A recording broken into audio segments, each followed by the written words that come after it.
je reprendrai une phrase qu'a utilisée juste à l'instant Francis Lemasson et que j'ai beaucoup aimé quand il a dit « il faut pouvoir se grouper sans être d'accord sur tout ». Ça me paraît absolument fondamental. Et ce que j'ai découvert peu à peu, c'est que dans toutes les décisions publiques, moi c'était là-dessus que j'avais à travailler, la question démocratique, comment on fait pour décider, qui décide, en fonction de quoi, qui s'exprime dans le processus de décision. Évidemment, les ingénieurs, ils ont des choses à dire, sinon j'aurais changé de métier. Mais ça suffit pas. Tout le monde s'exprime, la société s'exprime, et il faut voir comment tout ça marche. Et c'est pas toujours très simple. Alors, je voudrais aborder 3 points rapidement. Le premier, c'est de dire pourquoi est-ce qu'il y a besoin d'avoir un dialogue social sur la prise de décision. Alors tout le monde, vous tous et moi, on a tous une réponse immédiate qui est de dire que c'est pour que la société soit heureuse, c'est pour que les choses se passent bien. Et je crois qu'hier, on vous a parlé, ou vous avez parlé, je ne sais pas, parce que j'y étais pas, de l'anthropocène, donc l'évolution de la société dans la biosphère. Moi, j'ai été très frappé pour avoir lu récemment un bouquin que j'ai beaucoup aimé d'un philosophe qui s'appelle Serge Audier, qui a écrit un gros pavé qui s'appelle « L'âge productiviste » et dans lequel il explique que pendant tout le 19e siècle, en gros, et encore pendant une grosse partie du 20e siècle, quand les gens, ceux qui décident, de tous bords, de droite, de gauche d'ailleurs, parlaient du bonheur de la société, ils pensaient à la prospérité, au sens richesse.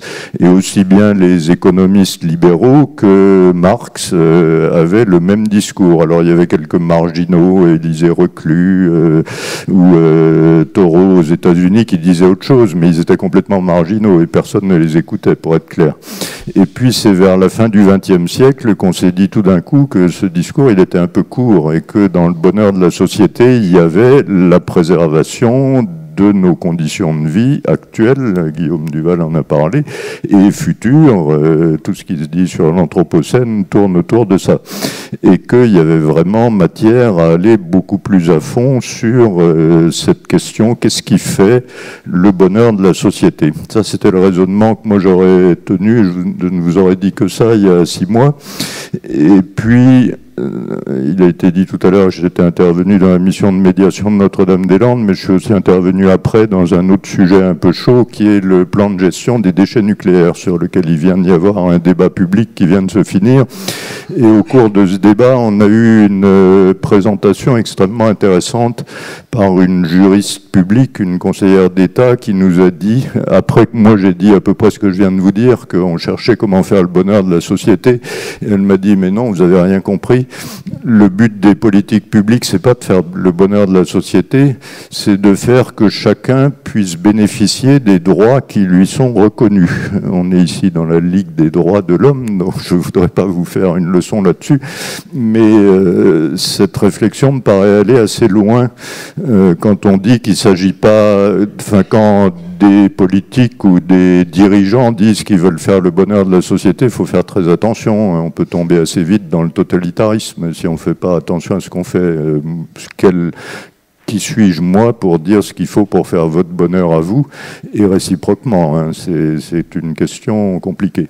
En revanche, quand des droits sont reconnus à des catégories de citoyens ou de citoyennes, ben, il faut que le fonctionnement de la société permette qu'ils soient respectés. Alors, les droits sociaux, ça fait longtemps qu'on sait à peu près ce que ça recouvre. Les droits environnementaux, on vous en a parlé hier, je crois. Priscilla Ludowski a évoqué à l'instant la question de la Constitution. Effectivement, il n'y a pas, comme le demande Nicolas Hulot dans l'article 1 de la Constitution, l'importance des droits environnementaux. En revanche, il y a la Charte constitutionnelle de 2005 qui a valeur constitutionnelle et qui dit au moins 2 choses très intéressantes de mon point de vue et utiles. La première, c'est l'article 1 de la Charte qui dit que chacun a le droit de bénéficier d'un environnement équilibré et respectueux de la santé. Je viens de réciter mot pour mot.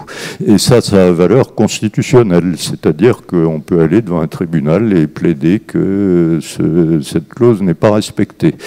Ensuite, je passe sur les articles 2 à 6, ils disent aussi des choses intéressantes, mais celui qui me paraît encore plus important, c'est l'article 7, qui dit que tous les citoyens, d'une part, ont le droit d'avoir accès à toutes les informations publiques disponibles sur l'environnement, c'est pas tout à fait marginal, et surtout qu'ils ont le droit de participer à l'élaboration des décisions les concernant. On est en plein dans le sujet démocratique que j'évoquais en introduction. Ça veut dire que c'est pas simplement pour être gentil avec eux qu'on va se concerter avec les gens et qu'on va faire une enquête publique ou qu'on va leur demander ce qu'ils pensent.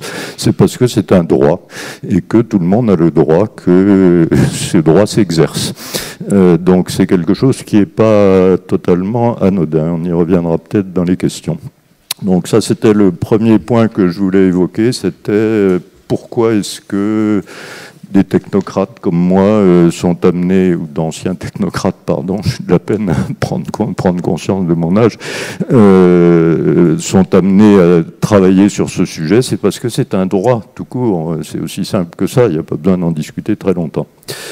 Ensuite, une fois qu'on a dit ça, sur quoi, comment faut-il avancer? C'est une autre question importante. Pour discuter de questions pareilles, il faut savoir avec qui on va en discuter. Et là aussi, tout à l'heure, il a été évoqué la question de la violence. Je crois que c'est Francis Lemasson qui en a parlé aussi. Ce que, pour ma part, j'ai mis un peu de temps à comprendre, il y en a d'autres qui le comprennent plus vite sûrement, c'est que la démocratie, c'est un mode d'internalisation des conflits de société qui permettent de les régler autrement que par la violence. En tout cas, c'est ce qu'on essaye de faire. Si on les règle par le bras de fer, l'épreuve de force, ben c'est le plus fort des deux qui gagne, mais c'est pas forcément la bonne solution. Ce que j'ai mis beaucoup de temps à comprendre aussi, c'est que quand on est confronté à des conflits, Notre-Dame-des-Landes s'en était un vif. J'ai beaucoup aimé aussi ce qui a été dit sur la différence de culture entre les syndicalistes de la CGT et les zadistes de Notre-Dame-des-Landes. Ayant eu l'occasion de voir ça en direct, je peux confirmer qu'il y a une différence de culture assez forte. Mais une fois qu'on a dit ça, les deux, dans le cas particulier, mais dans plein d'autres sujets, je vous parlais des déchets nucléaires, ceux qui disent qu'il faut les enterrer et ceux qui disent qu'il ne faut pas les enterrer, quand on cherche un peu, ils ont les uns et les autres des raisons de dire ça. Et il faut essayer de comprendre quelles sont ces raisons. C'est assez rare que quelqu'un prenne un point de vue marqué sans avoir aucune raison pour ça. Alors quelquefois, ça peut être son intérêt pur. Quelqu'un qui est riche et qui n'a pas envie de payer beaucoup d'impôts, ben, si on augmente les impôts, il n'est pas content et il le dit. Ça, c'est très simple, on comprend tout de suite.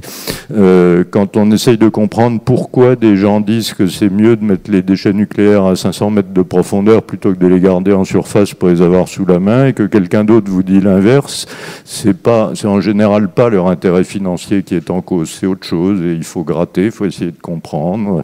C'est ce qu'on a appelé entre nous dans des démarches internes au CESE de l'analyse de controverse. C'est pas pour le plaisir de s'agiter les neurones, c'est parce qu'après, pour construire une solution, pour se grouper sans être d'accord sur tout, je reprends la même expression, il faut déjà avoir compris pourquoi on n'est pas d'accord sur tout. Est-ce que c'est des points absolument essentiels? Est-ce que c'est plus secondaire? Mais, et je terminerai là-dessus, dans toutes ces discussions, en fait, il y a plusieurs catégories d'intervenants. Il y a des gens qui ont une expertise, ils vont vous expliquer que si on met les déchets à 500 mètres de profondeur, ben ils vont rester radioactifs pendant un certain temps, enfin un temps certain même, parce qu'il s'agit là de milliers ou de dizaines de milliers d'années, mais qu'après ça ira mieux, et puis que la géologie est telle que ça va limiter les risques, etc. Et puis vous avez d'autres experts qui vont vous expliquer que, mais si, il peut quand même y avoir des risques de passage dans l'eau ou ailleurs. Bon, les avis d'experts sont absolument nécessaires. Ils ne viennent pas forcément d'experts reconnus ayant pignon sur rue. Je reprends un exemple parce qu'on en parlait juste avant le début de la séance à propos de Notre-Dame-des-Landes. J'ai été très frappé, moi, de voir qu'une structure associative, informelle au début, puis qui s'était formalisée, qui s'était donné elle-même le nom d'atelier citoyen, avait acquis une expertise sur quelques sujets qui en remonterait à tout le monde, enfin à tous les experts ayant pignon sur rue. On a été amené à travailler beaucoup sur la question du bruit, puisque c'était un sujet majeur dans ce cas.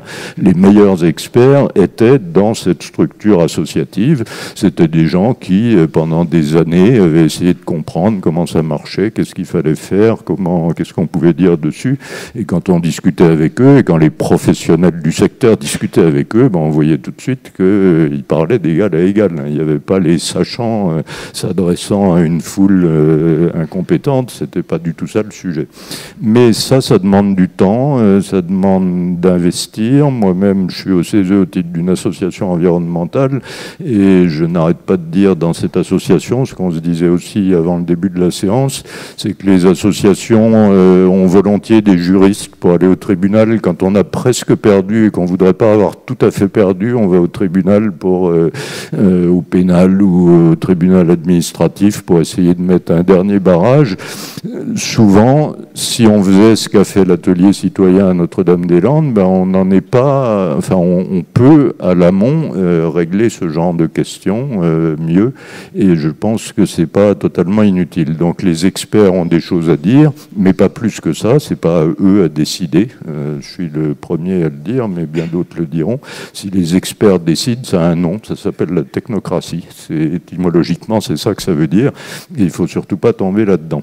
Ensuite, la société a beaucoup de choses à dire. Là aussi, c'est pas à côté de ma voisine Priscilla Ludowski que je le dirais. Quand la société s'exprime par une pétition et qu'il y a 2 millions de signatures ou plus, j'en sais rien, ça veut dire quelque chose. Et on peut difficilement s'asseoir dessus en disant mais c'est facile de signer, etc. Ça a un sens. Quand 150 citoyens réunis pendant quelques week-ends, plus le temps intermédiaire, travaillent sur un sujet, ça a un sens. Quand au CESE, je fais pas de pub pour la maison, mais c'est un mode de fonctionnement, quand je vous disais que moi je représente au CESE une association. Chaque fois qu'on est sur un sujet un peu délicat, avant de prendre position dans des débats au CESE, on a des discussions dans le conseil d'administration de notre association et je leur demande quelle position je dois prendre. Je ne parle pas au nom de moi-même, je parle au nom de la représentation de cette association.